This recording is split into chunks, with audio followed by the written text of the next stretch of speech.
ಹುಡುಕಾಟ ಪ್ರಾರಂಭಿಸಿದ್ದು within 2 hours ಒಳಗಡೆನೆ ಸೌಜನ್ಯ ಸಿಗ್ತಾಳೆ. ಆದ್ರೆ ಶವ ಆಗಿ ಅವಳ ಕೈಗಳನ್ನ ಅವಳದೇ ದುಪಟ್ಟ ಅಂಡ್ ID ಕಾರ್ಡ್ ಇಂದ ಮರಕ್ಕೆ ಕಟ್ಟಿರ್ತಾರ.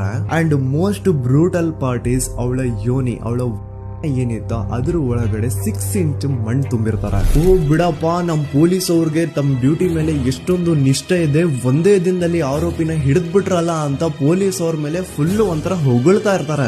ಆದ್ರೆ ಪಾಪ ಜನರಿಗೆ ಎಲ್ಲಿ ಗೊತ್ತಿತ್ತು ಈ ಕೇಸ್ ನ ರಿಯಲ್ ಆರೋಪಿ ಬೇರೆ ಯಾರೋ ಇದಾರೆ, ಪೊಲೀಸ್ ಅವರೇ ಈ ಕೇಸ್ ನ ಮಿಸ್ಲೀಡ್ ಮಾಡೋದಕ್ಕೆ ಸುಮ್ನೆ ಸಂತೋಷ್ನ ಅರೆಸ್ಟ್ ಮಾಡಿದ್ದಾರೆ ಅಂತ. ಪೊಲೀಸ್ ಅವರು ಈ ಕೇಸ್ ಅಲ್ಲಿ ಕರಪ್ಟ್ ಆಗಿದ್ದಾರೆ, ಪೊಲೀಸ್ ಅವರೇ ಸತ್ಯ ಮುಚ್ಚಿಡ್ಲಿಕ್ಕೆ ಟ್ರೈ ಮಾಡ್ತಿದ್ದಾರೆ. ಹಾಗಾಗಿ ಈ ಕೇಸ್ ನ ಇನ್ಮುಂದೆ ಪೊಲೀಸ್ ಅವರಲ್ಲದೆ CBI ಅವರು ಇನ್ವೆಸ್ಟಿಗೇಷನ್ ಮಾಡಬೇಕು, ಈ ಕೇಸ್ ನ CBI ಒಪ್ಸಿ ಅಂತ ಅಗೇನ್ ಪ್ರೊಟೆಸ್ಟ್ ಗಳು ಸ್ಟಾರ್ಟ್ ಆಗ್ತವೆ. ಸೌಜನ್ಯ ಕೇಸ್ ಒಂದೇ ಅಲ್ಲ, ನಾರಾಯಣ ಹಾಗೂ ಯಮುನಾ ಕೇಸಲ್ಲೂ, ವೇದವಲ್ಲಿ ಕೇಸಲ್ಲೂ, ಆ ಬ್ಯಾಂಕ್ ಮ್ಯಾನೇಜರ್ ನ ಕೇಸಲ್ಲೂ ಹಾಗೂ ಪದ್ಮಲತಾ ಕೇಸಲ್ಲೂ ಸೀದಾ ಡೈರೆಕ್ಟ್ ಡೌಟ್ ಬರೋದೆ ಊರಿನ ಗೌಡ್ರ ಮೇಲೆ. ಸೌಜನ್ಯ ಕೇಸ್ ಬಿಟ್ಟು ಆ ಇನ್ನೊಂದು ಕೇಸ್ ಯಾವ್ದು, ಅದಕ್ಕೂ ಸಂತೋಷ್ಗೂ ಏನ್ ಸಂಬಂಧ, ಅದ್ರಲ್ಲಿ ಯಾಕೆ ಸಂತೋಷ್ನ ಪೊಲೀಸ್ ಅವರು ಫಿಟ್ ಮಾಡಿದ್ರು ಅಂತ ಪ್ರತಿಯೊಂದು ಹೇಳ್ತೀನಿ.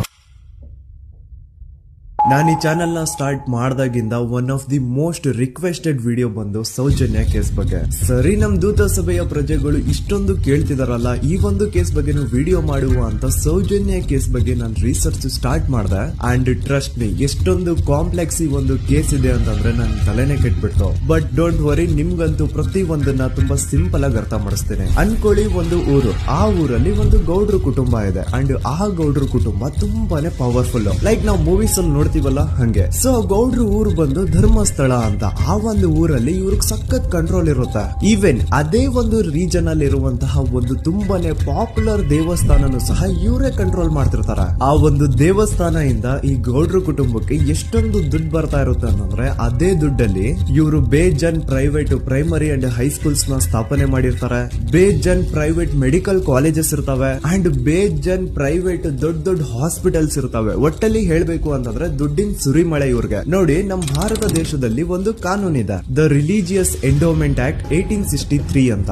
ಬೇಸಿಕಲಿ ಈ ಒಂದು ಕಾನೂನು ಏನ್ ಹೇಳುತ್ತೆ ಅಂತಂದ್ರೆ, ಭಾರತದಲ್ಲಿ ಯಾವ್ದೆಲ್ಲ ಹಿಂದೂ ಟೆಂಪಲ್ಸ್ ಇದಾವೋ ಅವೆಲ್ಲ ಗವರ್ಮೆಂಟ್ ಪ್ರಾಪರ್ಟಿ. ಆ ಹಿಂದೂ ಟೆಂಪಲ್ಸ್ ನ ಮ್ಯಾನೇಜ್ಮೆಂಟ್ ಎಲ್ಲ ಗವರ್ಮೆಂಟ್ ಕೈಗೆ ಹೋಗಿ ಗವರ್ಮೆಂಟ್ ಡಿಸೈಡ್ ಮಾಡುತ್ತೆ ಆ ಮ್ಯಾನೇಜ್ಮೆಂಟ್ ಅಲ್ಲಿ ಯಾರ್ ಕೆಲ್ಸಕ್ಕೆ ಇರಬೇಕು, ಯಾರ್ ಕೆಲ್ಸಕ್ಕೆ ಇರಬಾರ್ದು, ಅಂಡ್ ಆ ಟೆಂಪಲ್ ಇಂದ ಬರ್ತಿರುವಂತಹ ಡೊನೇಷನ್ ಅಮೌಂಟ್ ನ ಏನ್ ಮಾಡಬೇಕು ಅಂತ. ಸೊ ಈ ಒಂದು ಕಾನೂನಿನ ಪ್ರಕಾರ ಗವರ್ಮೆಂಟ್ ಇಂಡಿಯಾದಲ್ಲಿರುವಂತಹ ಆಲ್ಮೋಸ್ಟ್ ಎಲ್ಲಾ ಹಿಂದೂ ಟೆಂಪಲ್ಸ್ ನ ತನ್ನ ಕಂಟ್ರೋಲ್ ಅಲ್ಲಿ ತಗೋತಾ ಇರ್ಬೇಕಾದ್ರೆ ಗವರ್ಮೆಂಟ್ ಅಫಿಷಿಯಲ್ಸ್ ಧರ್ಮಸ್ಥಳ ಶ್ರೀ ಮಂಜುನಾಥ ದೇವಸ್ಥಾನಕ್ಕೂ ರೀಚ್ ಔಟ್ ಮಾಡ್ತಾರೆ. ಅಂಡ್ ಆಗ ಇಷ್ಟು ದಿನ ಟೆಂಪಲ್ ನ ಕಂಟ್ರೋಲ್ ಮಾಡ್ತಿದ್ದಂತಹ ಆ ಗೌಡ್ರ ಕುಟುಂಬ ಏನ್ ಹೇಳುತ್ತೆ ಗೊತ್ತಾ, ಇಲ್ಲ ಇದು